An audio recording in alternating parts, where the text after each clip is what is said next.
What you're wearing is not relevant to me whatsoever, so I don't think about it, I don't look at it, I don't have an opinion. Wear whatever makes you feel comfortable, and if the environment you're in or the people around you make you feel uncomfortable for wearing what you want to wear, you have to question, are you in the right place and are you surrounded by the right people?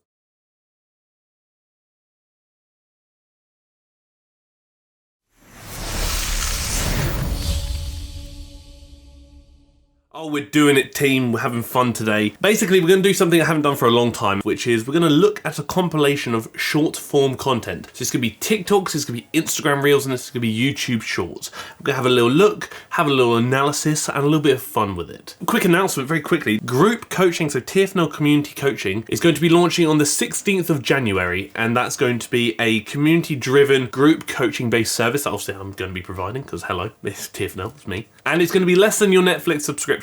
So stay tuned for more information, in which I will likely release that in a community post in the coming days, maybe next week. It's going to be a great time. I'm genuinely really looking forward to it because it's something that's been in the works for a long time and something I think is going to be really helpful for a lot of people. So just you wait. So we're going to start with GainsByBrains, a YouTube Shorts of hers. This leg workout helped me grow my glutes. If there's one thing I do like, it's effective workouts and effective movements. So I'm going to see if this workout includes just that. So we got a hip thrust, love it, rate that a lot. Split squat, hate it, love it, but hate it.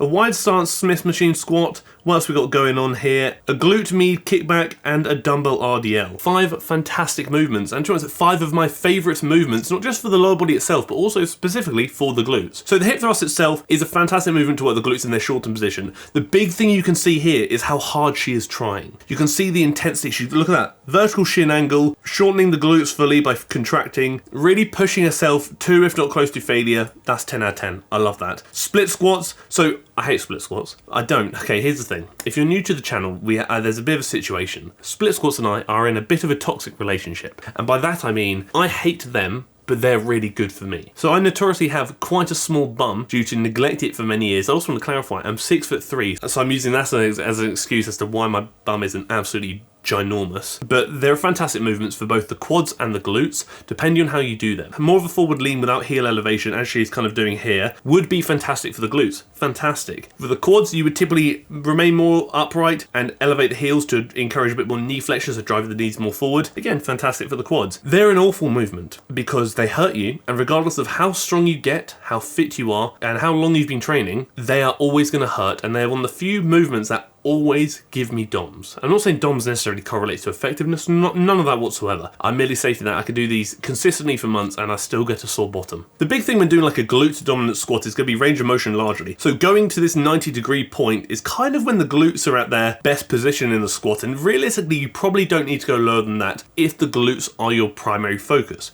If you're looking at bringing the quads into it, you want to go as low as you can and stretch the quads out as much as possible. But for the glutes, I'd say this is fine. I don't know if I go as wide myself, but I think she's doing fine. They're doing what's best for her. Glute med kickback, it was only brief there, but we saw fantastic movement for working the glute med, which is a muscle that's typically neglected in glute dominant workouts, so it's good to see she's doing it. And an RDL. So an RDL, obviously being a Romanian deadlift, you can do it one of two ways. You can either do an RDL, as I said, where the knees are typically more bent and you're pushing the hips back a bit further, which is usually going to encourage you to lengthen the glutes a bit more, therefore make it more of a glute dominant movement. Or you're going to do an SLDL, so a stiff leg deadlift, where the legs are obviously a bit stiffer and a bit straighter, not kicking the hips back as much, but probably bringing the hamstrings more than you would with an RDL. So it's whether you want a hamstring dominant or a glute dominant movement, you have options. Honestly, I don't know the rep range or anything like that, but based on movement selection, bloody fantastic. Based on intensity, also bloody fantastic. At the end of the day, you could choose the best movements in the world, but if you're not training hard enough, you're not going to see the results that you're hoping to see. I rate this. Bloody good stuff. Great start. Great start. Growingannanas, somebody who I actually neglected to cover in the recent tier list for the end of the year. That's my fault. I completely forgot about her. I should have included her. I've been a fan of her workouts in the past, which obviously says a lot. Point of view, you see the girl feeling insecure to work out in the sports bra. I want to clarify, there is music behind this, but due to YouTube reasons, I can't play the music because every time I do play anything that's copyright, YouTube just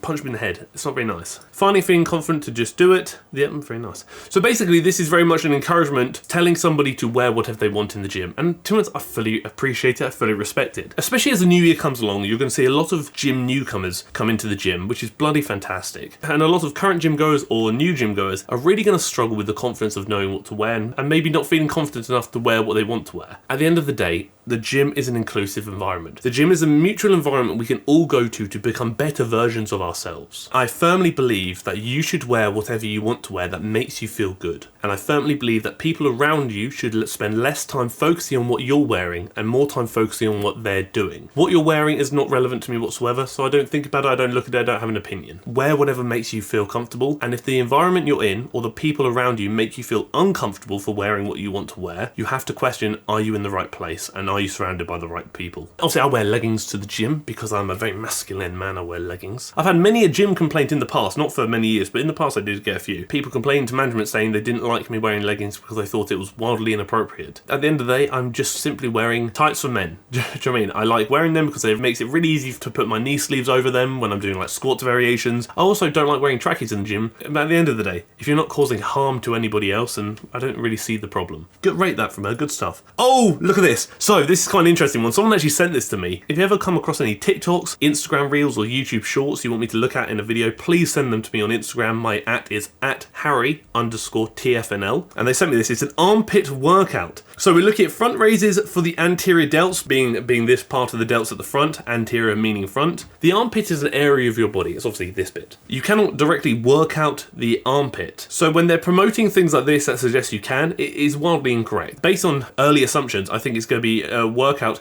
that targets the arm region, obviously as we spoke about arm here, but also the shoulder region as well, and maybe the lats as well and the pecs for the muscles surrounding the armpit. So I'm curious. So again, Arnold press, it's again an anterior delt dominant movement. Upright rows into side raises. The upright rows are actually done quite poorly. The thing you'll see here is they're turning this upright row into like a reverse grip curl, when in reality you want to drive with the elbows and keep the elbows higher than the wrists ideally, rather than curling the weight up. Side raise is fine. I typically raise in the scapular plane, so raise about 30 to 45 degrees in front of you rather than directly out to the side. Going out to the side can increase a lot of the trap involvement, which many people don't want. Again, another anterior delt raise, so again a front raise variation. Another Arnold press. It seems I don't really know what the difference is. It looks like maybe a pause. Let's compare. Again, it looks like the exact same movement. Maybe I'm wrong. An alternating shoulder press. It's a bit of a wild workout, I'll be honest with you. It's kind of all over the place. 4 sets, 30 seconds of working, 20-second break. To get the perfect body, do the following: no sugar, no fast food, no to hydrogenated oils, no to white bread. I'd ignore most of this information. Sugar will not make you fat, fast food will not make you fat, white bread will not make you fat. Arguably, if it's the consumption of trans fats, that can potentially be detrimental to heart health and other considerations along those lines. Will it directly impact your body from an aesthetic standpoint? No. From a health standpoint, is it worth maybe trying to limit your consumption of trans fats, for example? Potentially, yes. The simple kind of fact is, for most people, calories in versus calories out. To lose weight, you need to be in a deficit. To gain weight, you need to be in a surplus. It is that simple. I would not stress about this unless you have health reasons that suggest that you should stress about these things, but provided you are doing things within balance and within reason, you're probably okay, and provided you're able to digest what you're consuming, you're probably okay as well. But again, it's within reason. Moderation is key. Blogilates, tickle me, what's going on? Also, this has the Louis Theroux My Money Don't Jiggle Jiggle song on, which is annoyingly catchy, but I can't include it for obvious reasons. Wait for the quivering. My thighs were dying. So we've got her usual stuff. Not much has really changed here, it seems, where we've got this kind of squat pulse and then goes into the calf raises. I don't know what the arms are doing. I think it's partly to do with the song, in which case her coordination is better than mine, and how she choreographs these movements is far more impressive than I could do. Quivering does not mean that you're working really effectively. Quivering could simply be a result of just maintaining tension for a prolonged period of time. If I squeeze my biceps like this for long enough, even without resistance, eventually my arms will start shaking. As you can see, it's twitching slightly now. It does not mean I'm doing anything worthwhile or effective. And that's one of the issues I've always had with Blogilates and her workouts. Although I do appreciate that she's very much getting people into training, I will always respect that. I do think a lot of the workouts and things like this are largely the same, and a lot of them are probably quite ineffective, unfortunately. But again, I guess it depends on your results and your experience within the training environment. A tip for when you're doing Bulgarian split squats. So get some chalk, respect it, put your front foot in position and make a line of chalk. That's actually a really good idea and something I haven't actually considered before. A lot of people, when they're doing split squats, may find it really hard to make sure that their feet remain in the same place each set, and also you want to standardize as many variables as possible. Although it's not make or break, it can be quite nice to make sure you're roughly in the same spot. So unless you have a reference point that you can use on the floor, let's say a bit of dirt or like a marking, putting a bit of chalk there is actually quite a good idea, because it can ensure that your feet, regardless of which side you're using, will remain in roughly the same place each set, therefore further standardizing technique and and further standardizing how the muscles are working each set, which is really good. I think it's a really good idea. And with chalk, you can just wipe it off. I would always say, don't leave your gym in a messy condition. Always try and leave the gym or the equipment cleaner than you found it. So make sure you take your weights off. If you are leaving marks on the floor, absolutely fine. Just wipe it down afterwards and make sure everything is in a good spot, because other people are going to be using the facility as well. And you want to make sure that everybody is using a clean and cared for and respected environment. Bloody good idea. I think that's fantastic. And if your gym doesn't have chalk, you can buy some online. It's very cheap. Be careful, because I've on many occasions dropped a bowl of chalk and made an absolute mess, and it's embarrassing. That's a video, and the quality of the short form content we have seen today has actually been quite good. We've got some good workouts in there, we've got some good tips in there, we've got some effective movements. We're ticking so many boxes, and it's only the start of 2023. But now we're very quickly going to crack on with the comment question of the week. Do you train to failure each and every workout session for the muscle groups you are targeting? Isn't that a bit too much? Think in terms of recovery, stress to the body. I don't train to failure every session, but I do train to failure for probably most of them. My kind of reps in reserve, or my kind of proximity failure, is going to be anywhere from two